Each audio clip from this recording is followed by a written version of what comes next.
लोग कहते हैं धर्म करने का मन तो करता है मगर इच्छा नहीं होती। कुछ लोग कहते हैं अभिषेक पूजा करने का मन तो करता है मगर नींद नहीं खुलती।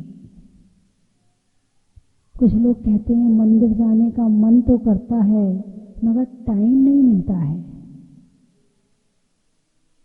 कुछ लोग कहते हैं धर्म करने के भाव तो हैं मगर क्या करें।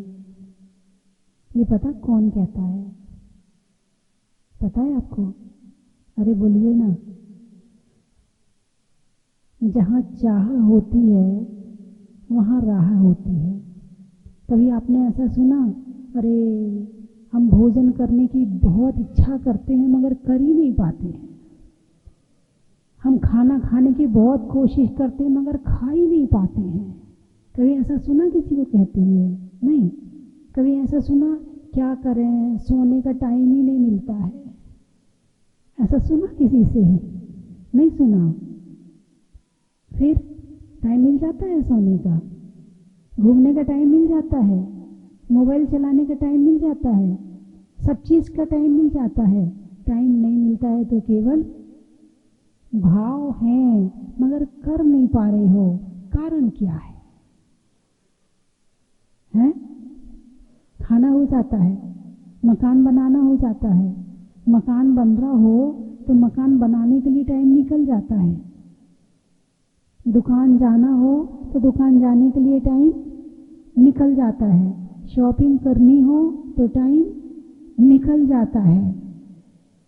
हैं? और भी तुम्हें जितने तुम्हारे घर के काम हैं उनमें तुम कोशिश नहीं करते हो मगर फिर भी काम हो जाता है। और धर्म करने के भाव तो हैं मगर कर नहीं पाते। इन सब का कारण आज मैं आपको बता देती हूँ। इसमें फिलहाल किसकी गलती है वो आप स्वयं निर्णय कर लेना। इसका मुख्य कारण है मोह। क्या है? मोह। मोह का काम है कि बाहर के पदार्थों से अटैचमेंट, बाहर के पदार्थों से मोह, बाहर के पदार्थों से जुड़ना। ये काम कौन करवाता है? मोह करवाता है। और जब व्यक्ति बाहर के पदार्थों से अधिक जुड़ जाता है तो उसका मन भी उसी से जुड़ जाता है। लेकिन जब मोह कम हो बाहर के पदार्थों से तो वो स्वयं से जुड़ता है। और जब वो स्वयं से जुड़ता है तो उसका फिर हर कार्य उसके स्वयं के अनुसार चलता है। जड़ ये है। जितने तुम बहाने बना रहे ना, जड़ वो नहीं है। जैसे जैसे मोह कम होता जाएगा वैसे वैसे धर्म में भी मन लगता जाएगा। अभी तुम्हारी नींद नहीं खुलती अभिषेक करने के लिए। अभी बच्चों को सुबह सुबह 5 बजे ट्यूशन जाना हो, नींद खुल जाएगी और अकेला भी चला जाएगा। साथ की जरूरत नहीं पड़ेगी। क्या करें, अभिषेक में नहीं जा पाते, कोई साथ नहीं है ना। पूजा नहीं कर पाते, कोई साथ नहीं है ना। और ट्यूशन अकेले चली जाती, लड़कियां चली जाती हैं सुबह 5 बजे सर्दी के दिनों में। हाँ या ना? है? और यदि लड़की को कहे कि मुझे सुबह 5 बजे मंदिर जाना है, भेजोगे? और अब वो भी अकेले जाना है, भेजोगे? अपनी तो छोड़ो, तुम घर वालों को भी नहीं भेजोगे। दिमाग खराब हो गया। घड़ी देख कितने बजे? अभी 5 बजे हैं। क्या करेगी अभी से मंदिर में जाके? और अकेली जाएगी। पता है रास्ता सुनसान है, रास्ते में कैसे जाएगी? मंदिर के नाम पे सारी चीज याद आ जाएंगी। और यदि ट्यूशन जाना हो, जॉब पे जाना हो तो रात के 12 बजे लौट के आ रही है, रात के 2 बजे लौट के आ रही है, कोई दिक्कत नहीं, वो जॉब करती है ना। बात समझ में आई कि नहीं आई? धर्म का काम हो, आत्मा का काम हो तो सारे बहाने याद आते हैं, सारी मजबूरियां याद आती हैं, सारी बीमारियां याद आती हैं। और यदि तुम्हारा घर का काम हो तो ना कोई मजबूरी, ना कोई बीमारी और ना कोई परेशानी, सब काम हो जाते हैं। लड़के को विदेश भेज देंगे, जॉब करने के लिए विदेश भेज देंगे, कोई दिक्कत नहीं, दीक्षा नहीं ले सकता भाई। दोनों में घर छूट रहा है ना, विदेश जाके रह रहा है तो घर छोड़ेगा, तभी तो विदेश जाएगा। और हो सकता है 2-4 साल में एक बार आता हो, हर साल भी ना आता हो, बस केवल फोन पे बात हो जाती हो। लेकिन महाराज बन जाएगा तो घर छूट जाएगा उसका, महाराज नहीं बनने देंगे। ये सारी महिमा है मोह की। किसकी महिमा है? मोह की। शरीर से मोह है, सुबह नहीं उठ पाते हैं। खाने से मोह है, उपवास नहीं कर पाते हैं, एकासन नहीं कर पाते हैं। और घर के अन्य कार्यों से मोह है, घर के काम में, साफ सफाई में, खाना बनाने में कोई आलस नहीं आएगा, कोई प्रमाद नहीं आएगा। और वहाँ यदि मान लो आलस प्रमाद कर भी लिया तो घर के लोग डंडा लेके खड़े हैं। और मंदिर नहीं जाओगे तो कौन डंडा लेके खड़ा? भगवान थोड़ी आएंगे बुलाने के लिए, भगवान थोड़ी कहेंगे भक्त तू कल आया नहीं, क्या बात है, आया कर, रोज आया कर। प्यार से कह देंगे तुम फिर भी नहीं आए, तू नहीं आएगा ना तो तुझे ऐसा बना दूंगा, तुझे नरक भेज दूंगा, तुझे त्रियंच, तो डर रहे कुछ आने का। अब भगवान बोलते नहीं, भगवान चुपचाप बैठे हैं, बिना दंड के, बिना सजा के, बिना डांट के तुम कोई काम करते नहीं, बिना पेनाल्टी के तुमसे कोई काम होता नहीं। और काम तो छोड़ो, यदि तुम्हारी सुरक्षा के लिए सिर पर लोहे का टोपी भी लगाना हो तो उसके लिए जगह जगह पुलिस वाले खड़े करने पड़ते हैं। बोलिए, हैं? सुरक्षा किसकी? चिंता कौन कर रहा है? सरकार। चिंता कौन कर रहा है? सरकार। यानी सरकार को चिंता है तुम्हारे सिर की, तुम्हें चिंता नहीं है तुम्हारे सिर की। फिर जब पैसा लगते हैं ना भाई, लगा के चलना जरा। धन से इतना प्रेम है, इतना प्रेम है कि उसके कारण से तुम लोहे का टोप भी लगा लेते हो। और बाई चांस कभी ना लगा पाओ तो तुम्हें पता है कि उस चौराहे पर मिलेगा वो, तुम चौराहा बदल लेते हो, तुम रास्ता बदल लेते हो, इधर से नहीं इधर से चलो। आज लोहे का टोप नहीं लगाया है, हेलमेट नहीं लगाया है, मैं हिंदी में कह रही हूँ लोहे का टोप, उसको आप लोग तो हेलमेट बोलते हैं। अंग्रेजी बहुत अच्छी लगती है ना आपको, हिंदी उतनी अच्छी नहीं लगती। हिंदी अपने घर की चीज़ है, घर की चीज़ों को कौन चाहता है? बाहर की चीज़ें ज़्यादा अच्छी लगती है ना। अंग्रेजी ज़्यादा, आजकल तो अम्मा जी हैं वो भी अंग्रेजी बोलती है। के टाइम हो गयो, अब टाइम को उन्हें टाइम बना दियो, मगर बोलेंगी अंग्रेजी। समय नहीं बोल सकती हैं, कितना बज गया ये नहीं बोल सकती हैं, टाइम हो गयो है। हाँ, और भाषा बिगाड़ने में तो होशियार है, भाषा बिगाड़ने में तो मात्र भारत वाले नहीं, सारी दुनिया होशियार है। राजस्थान में भी थैला को थैलो, पाटा को पाटो है, और क्या क्या बोलते हैं, लिखने को लिखेड़ो, पता नहीं कैसे कैसे शब्द बोलते हैं। और यहाँ नहीं, पूरे भारत में जहाँ चले जाओ वहीं बिगड़ी हुई भाषा मिलेगी। अब इन सब भाषाओं को तो सबने पीछे कर दिया आने वाली पीढ़ी ने। और आने वाली पीढ़ी ने क्यों किया? तुमने किया। जब बच्चा छोटा था तो अंग्रेजी स्कूल में किसने भेजा? किसने भेजा? आपने भेजा। अब वो सामने वाले को जय जिनेंद्र नहीं करता, क्या करता है? Hello hi. क्यों? वहाँ यही सिखाया जाता है।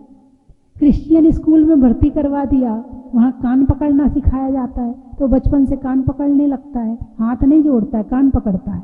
उनके यहाँ हाथ नहीं जोड़ा जाता है, उनके यहाँ कान, गलती करना खूब करो और आके कान पकड़ लो, हो गया काम, छुट्टी तुम्हारी, सारे पाप माफ। लेकिन जैन धर्म कहता है ये कान पकड़ने से पाप माफ होने वाले नहीं है, कहीं ना कहीं फल तो इसका भी भोगना पड़ेगा।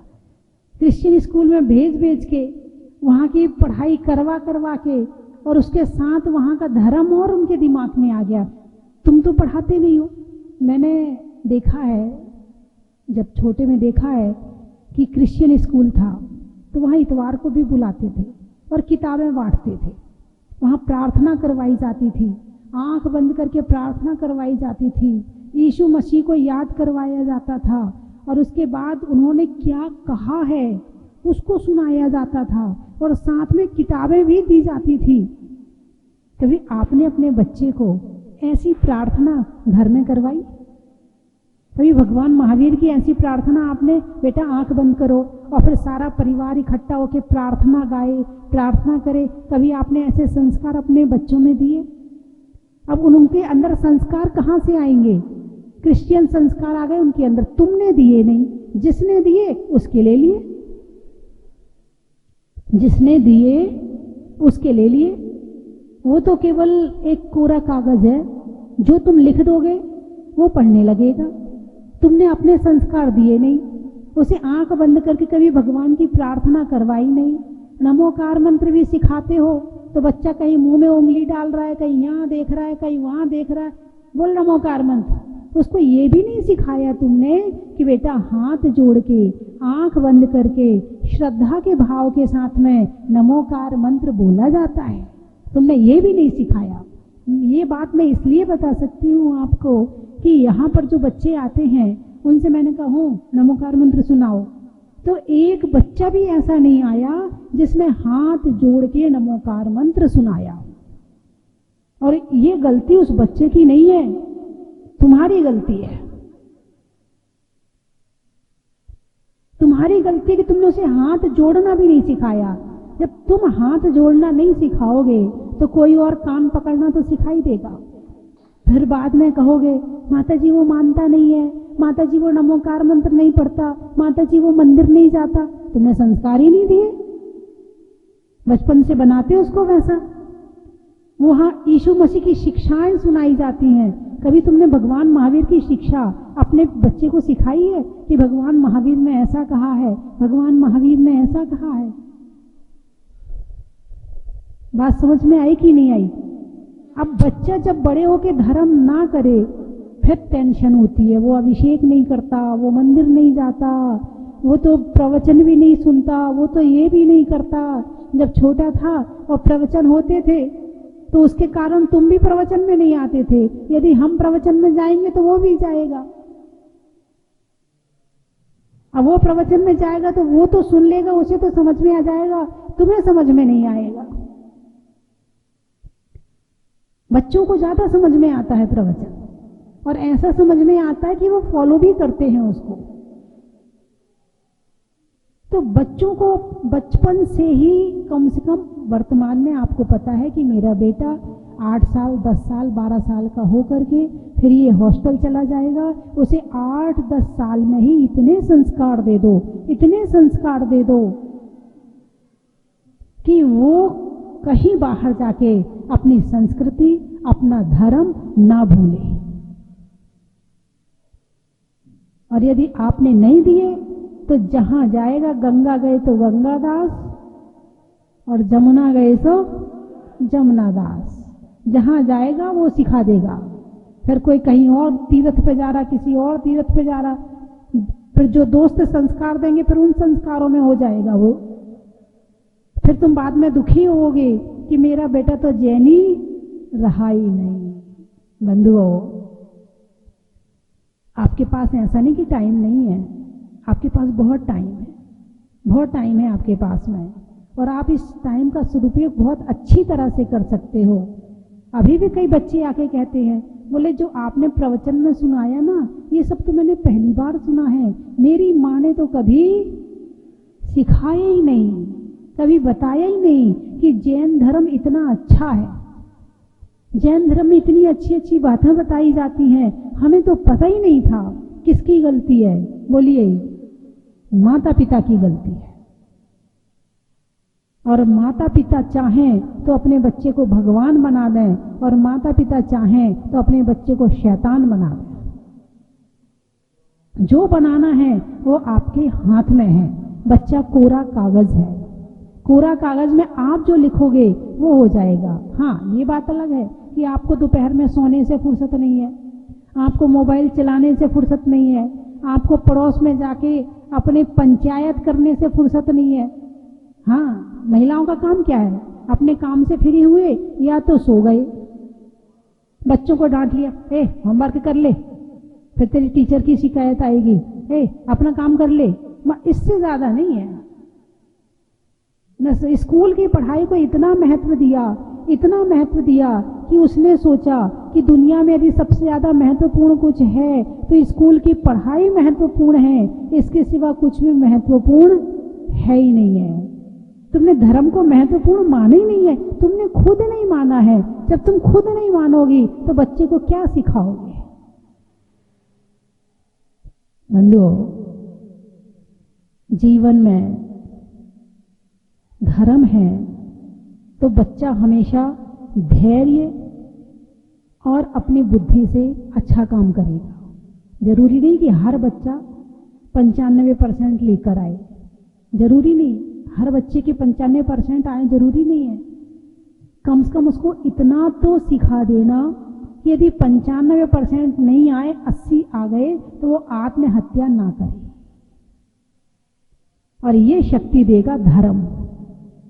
कहीं टूटे ना, कहीं बिखरे ना, कहीं होपलेस ना हो, कहीं निराश ना हो, ये शक्ति देगा धर्म। आपने केवल उसे स्कूली पढ़ाई को ही सब कुछ मान के आपने उसे आगे बढ़ा दिया और धर्म को बिल्कुल पीछे कर दिया तो बच्चा कहीं भी टूट जाएगा, कहीं भी बिखर जाएगा, कहीं भी आत्महत्या कर लेगा। और धर्म उसके साथ रहेगा तो उसका जीवन हमेशा अच्छा चलता रहेगा। मैंने आपको पहले भी एक उदाहरण बताया है कि एक बच्चा था तो वो उसके परसेंटेज जितने आने थे उतने नहीं आए। उसको जो कॉलेज मिलने की उम्मीद थी वो कॉलेज नहीं मिला, रिजल्ट आया ही आया था। अब उसने सोचा अब मेरा जीवन तो बेकार हो गया, क्योंकि तुमने क्या मान लिया था, क्या बताया था कि पढ़ाई ही महत्वपूर्ण है, इसके सिवा दुनिया में कुछ भी महत्वपूर्ण नहीं है। अब उसने मन में विचार किया कि मेरा जीवन तो खराब हो गया। अब उसने सोचा कि मरने के अलावा मेरे पास दूसरा रास्ता नहीं है। अब वो घर में मौका ढूंढ रहा है कि कमरा खाली मिले और मैं आत्महत्या करूं। बहुत बड़ा मकान नहीं था, अब वो मौका ढूंढ रहा है। जैनी का बच्चा था, कम से कम माँ ने इतने तो संस्कार दिए थे कि रोज मंदिर जाना। उसके ये रोज मंदिर जाने के संस्कार आज उसके काम आएंगे। अब आप देखिए कैसे काम आते हैं। अब रोज मंदिर जाने के हिसाब से वो मंदिर आया। मेरा प्रवचन चल रहा था और प्रवचन चल रहा था, जो विषय था वो विषय ये था कि जो मिला वो किसी से कम नहीं, जो नहीं मिला उसका गम नहीं। अब वो सीढ़ियों से चढ़ता जा रहा है और उसके कान में मेरे प्रवचन पढ़ते जा रहे हैं। अब जब उसने ये बात सुनी तो उसको कुछ अंदर से फीलिंग आई। अब वो दर्शन करने जा रहा था, दर्शन करने नहीं गया, वहीं बैठ गया। वहीं उसने पूरा प्रवचन सुना कि जो मिला वो किसी से कम नहीं, जो नहीं मिला उसका गम नहीं। जिंदगी में बहुत रास्ते हैं जीने के, एक ही रास्ता नहीं है। किसने बताया? धर्म ने बताया, धर्म ने बताया। अब वो रास्ता धर्म कैसे काम आ रहा है? आप देखो मंदिर जाना कैसे काम आ रहा है। लोग कहते हैं ना क्या होता मंदिर जाने से, क्या होता मंदिर जाने से। मंदिर जाने से उसकी जान बच गई। यदि मंदिर नहीं जा रहा होता तो शायद उसकी जान ना बचती। अब उसने पूरा प्रवचन बड़े ध्यान से सुना और आत्महत्या करने का विचार छोड़ दिया। और कुछ दिनों के बाद उसे अच्छा कॉलेज भी मिला, एडमिशन भी हुआ, अच्छी पढ़ाई भी करी, अच्छी नौकरी भी लग गई और अब वो अपने परिवार के साथ आनंद से रह रहा है। किसने बचाया उसके जीवन को? धर्म ने बचाया। और आज आप धर्म को क्या मानते हो? कुछ भी नहीं मानते। मंदिर जाना, अरे बेटा कोई बात नहीं है, संडे को चले जाना, बाजू में मंदिर है, बच्चे को मंदिर नहीं जाने देते हो। स्कूल जाना है ना तुझे ट्यूशन जाना है ना, ट्यूशन जाना जरूरी है। ट्यूशन और स्कूल से ज्यादा जरूरी धर्म है। लौकिक पढ़ाई इंसान के जीवन को अच्छा बनाए ना बनाए ये कोई गारंटी नहीं है, लेकिन धार्मिक जीवन इंसान को अच्छा बनाएगा ये गारंटी है। और तुमने अपने बच्चे को धार्मिक नहीं बनने दिया, तुम बच्चे की माता पिता नहीं, तुम दुश्मन हो। जो बच्चे को अच्छे से जीवन ना जीने दे, जो सही रास्ते पे ना जाने दे, जो धर्म से दूर कर दे, जो स्वयं से दूर कर दे। नहीं, मैं आपकी बात नहीं कर रही, आप लोग तो बहुत अच्छे हैं। अब आप यहाँ बैठे हैं तो आपने अपने बच्चों को कुछ ना कुछ तो सिखाया ही होगा, लेकिन जिसने नहीं सिखाया हो, अपने बच्चे को जीवन में धर्म सिखाना, धर्म में धैर्य सिखाता है, मीठा बोलना सिखाता है, अच्छा सोचना सिखाता है, जीवन जीने का तरीका सिखाता है, अच्छा बनना सिखाता है, स्वयं के पास आना सिखाता है और बाहर की वस्तुओं से मोह कम करता है, जिससे लड़ाई झगड़े और जितने कलेश होते हैं वो मिट जाते हैं। मैंने अभी बताया कि मंदिर जाने का मन नहीं करता। क्यों नहीं करता? क्योंकि जो अटैचमेंट है वो बाहर से ज्यादा है। किससे ज्यादा है? कपड़ों से, घर से, मकान से, दुकान से, खाने से, पीने से इतना ज्यादा अटैचमेंट है कि मन अपने आप वहीं रमा रहता है और मंदिर जाने का नहीं करता है। लड़ाई झगड़े क्यों होते हैं? जो ध्यान में बैठा है उसके लड़ाई झगड़े के भाव होंगे, या जो बाहर की वस्तुओं से ज्यादा अटैच है उसके लड़ाई झगड़े ज्यादा होंगे? अरे बोलिए ना, किसके लड़ाई झगड़े ज्यादा होंगे? ये बंदूक कौन चलाएगा? जो बाहर से जुड़ा है वो, या जो आत्मा से जुड़ा है वो? ये सोने चांदी के लिए झगड़ा कौन करेगा? जो उससे मोह करता है या जो उससे मोह नहीं करता है? जो उससे मोह करता है। तो लड़ाई झगड़ा किसने करवाया? सोने चांदी ने या मोह ने? अरे बोलिए ना, मोह ने करवाया। चाहे वो झगड़ा आप कपड़ों के पीछे करो, चाहे खाने के पीछे करो, चाहे मकान के पीछे करो, चाहे दुकान के पीछे करो, चाहे बच्चों के पीछे करो, चाहे अपने एटीट्यूड के पीछे करो, चाहे अपने अभिमान के पीछे करो, ये सारे कारण की जड़ जो है वो मोह है। बात समझ में आई कि नहीं आई है? मोबाइल के लिए झगड़ा होता नहीं होता है? मेरा मोबाइल क्यों उठाया तुमने? जरूरत नहीं है तुझे छूने की, मेरा मोबाइल है। उसमें लॉक लगा देते, कोई देख ना पाए, कोई चेक ना कर पाए। लेकिन तुमसे भी होशियार बहुत हैं, तुम कुछ भी लॉक लगा दो वो खोल लेते हैं। ऐसे ऐसे लोग हैं कि नहीं है? एक को जिज्ञासा है देख लूं, और एक को है कि देखने ना दूं, छुपा के रखूं। ये छुपाने का काम कौन करवा रहा है? मोह। और ये नहीं देखने का काम भी मोह करवा रहा है। जितना जितना बाहर से जुड़ेंगे उतनी उतनी अशांति, और जितना जितना अंदर से जुड़ेंगे उतनी उतनी शांति। तो आपको शांति चाहिए या नहीं चाहिए? अरे बोलिए ना, किस किस को चाहिए शांति? अभी आपको शांति मिल रही नहीं मिल रही है? प्रवचन सुन के शांति मिली नहीं मिली? मिली। जब प्रवचन सुनने में इतनी शांति है तो इसको पालन करने में कितनी शांति मिलेगी?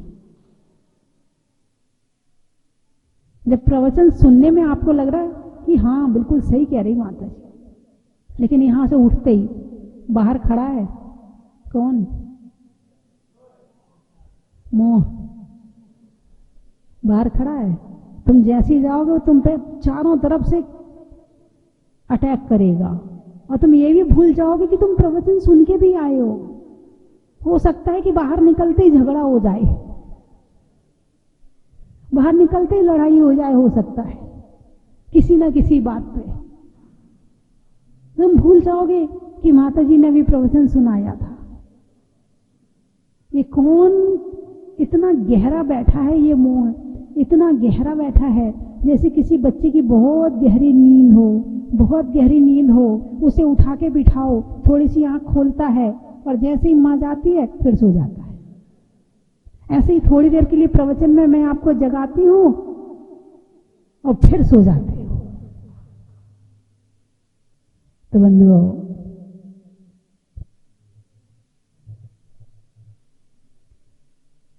मोह कम हो तब मंदिर जाएं, या मंदिर जाएंगे तो मोह कम होगा। घर में भाभी का, ताले में चाबी का और आने वालों में डाबी का बड़ा ही महत्व है। जो लोग जहाजपुर में आए वो है ना ये पंडित जी, जहाजपुर वाली लिस्ट है ना? यहाँ के दोनों मिक्स हैं। दोनों मिक्स कर दिए। अच्छा, हिंदी में मात्रा का, स्कूल में छात्रा का और आपकी तीर्थ यात्रा का बड़ा ही महत्व है। पक्ष में सुधी का, मंदिर में वेदी का और आने वालों में बूंदी का बड़ा ही महत्व है। गाने में सुर का, नृत्य में नूपुर का, आने वालों में उदयपुर का बड़ा ही महत्व है। महिलाओं में कड़ा का, भोजन में बड़ा का, आने वालों में भीलवाड़ा का बड़ा ही महत्व है। महीनों में मई का, रजाई में रुई का, आने वालों में मुंबई का बड़ा ही महत्व है। चैन में कड़ी का, भोजन में बड़ी का, आने वालों में रेवाड़ी और रोकड़ी का बड़ा ही महत्व है। देवों में असुर का, रिश्तों में ससुर का और आने वालों में कोल्हापुर का बड़ा ही महत्व है। नेता के दौर का, जिले में महापौर का और आने वालों में इंदौर का बड़ा ही महत्व है। जनवरी में जाड़ा का, जाड़े में काढ़ा का, आने वालों में सागवाड़ा का बड़ा ही महत्व है। पान में चूना का, अनाज में चना का, आने वालों में पूना का बड़ा ही महत्व है। घर में सासू का, नहीं आने में आंसू का और आने वालों में चाकसू का बड़ा ही महत्व है। पानी में मगर का, चलने में डगर का, आने वालों में गांधीनगर का बड़ा ही महत्व है। सतियों में अनंग सरा का, भोजन में बरा का और आने वालों में बड़ोदरा का बड़ा ही महत्व है। फूलों में जुहू का, ग्रहों में राहु का और आने वालों में महू का बड़ा ही महत्व है। तौलने में धड़ा का, भोजन में बड़ा का और आने वालों में बूंदी का, गोठड़ा का बड़ा ही महत्व है। रसोई में धनिया का, जातियों में बनिया का और आने वालों में अकोड़िया का बड़ा ही महत्व है। बाग में बाढ़ का, जंगल में झाड़ का और आने वालों में सरवाड़ का बड़ा ही महत्व है। महिलाओं में आटा का, फूल में कांटा का और आने वालों में कोटा का बड़ा ही महत्व है। महीनों में मई का, रजाई में रुई का, आने वालों में देई का बड़ा ही महत्व है। सोने में खोट का, नेता में बोट का और आने वालों में लाल सोंठ का बड़ा ही महत्व है। शिखरजी में डोली का, पर्वों में होली का और आने वालों में बोली का गाने में सुर का, पशुओं में खुर का, आने वालों में सवाई माधोपुर का देवों में पारस देव का, फलों में सेव का और आने वालों में ऋषभ देव का बड़ा ही महत्व है। तोलने में धड़ा का और आने वालों में चौथ के परवाड़ा का बड़ा ही महत्व है। माता जी फुलेरा रहने में धरा का, रंगों में हरा का और आने वालों में फुलेरा का बड़ा ही महत्व है।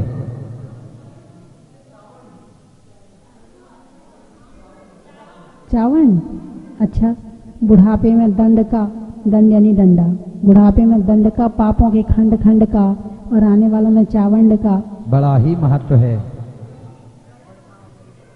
नदी में नाव का, मनुष्यों के प्रभाव का और आने वालों में बड़गांव का बड़ा ही महत्व है। बोलिए 24 भगवान की। ये सच है ज्ञायक स्वरूप मेरा, पर मैंने अब तक इसे न जाना, मगर है मन में छवि तुम्हारी, मगर है मन में छवि तुम्हारी, मैं अपने चैतन्य में रहूंगी, शरण में ले लो है मेरी गुरु माँ। तुम्हारी भक्ति में मन लगा है, तुम मेरी पूजा स्वीकार करना, तुम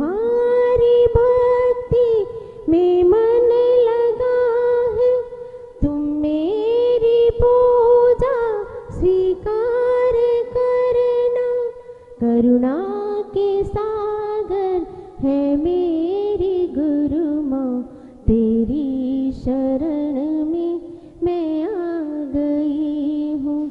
इतना बदल गया, इतना ज़्यादा वो हो गया कि जितनी इसकी तारीफ की जाए कम है। और बहुत सुंदर व्यवस्था, बहुत सुंदर व्यवस्था, बहुत सुंदर अरेंजमेंट।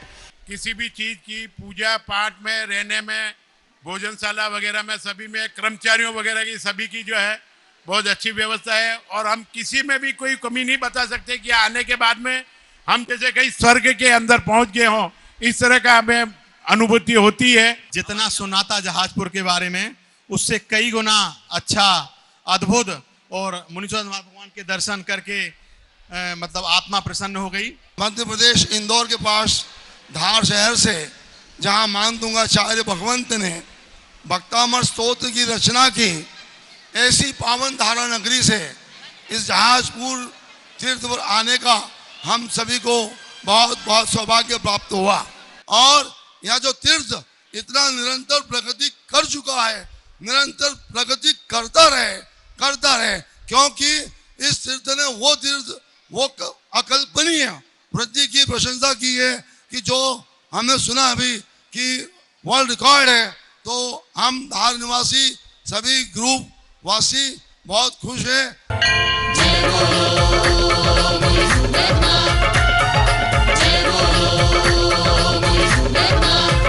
मुनि सुव्रत है महिमा के धारी, सारे जग के हो तुम तारणहारी।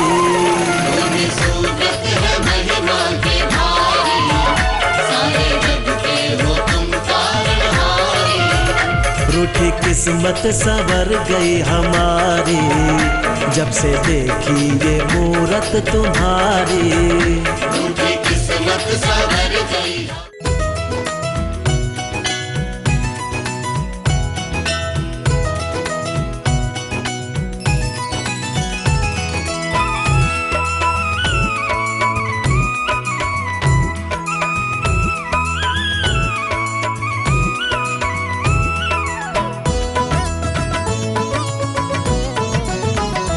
ओम जय मुनि परम विदुषी लेखिका गणिनी आरिका रत्न श्री 105 स्वस्ति भूषण माता जी, जिन्होंने मात्र 20 वर्ष में 100 से भी अधिक किताबें लिखकर जैन समाज को अनूठा योगदान दिया है। बड़े बड़े विधान जैसे कल्पद्रुम महामंडल विधान, सिद्ध चक्र महामंडल विधान, इंद्रध्वज महामंडल विधान एवं विशेष जिनपद, पूजांजलि आदि महत्वपूर्ण साहित्य बहुत ही सरल व सुबोध शैली में लिखे हैं, जिसमें गद्य एवं पद्य साहित्य भी समाहित है। इन महान साहित्यों को पढ़कर आप भी अपने ज्ञान का विकास कर सकते हैं। साहित्य प्राप्त करने हेतु आज ही संपर्क करें। संपर्क सूत्र 7906062500 98683456768।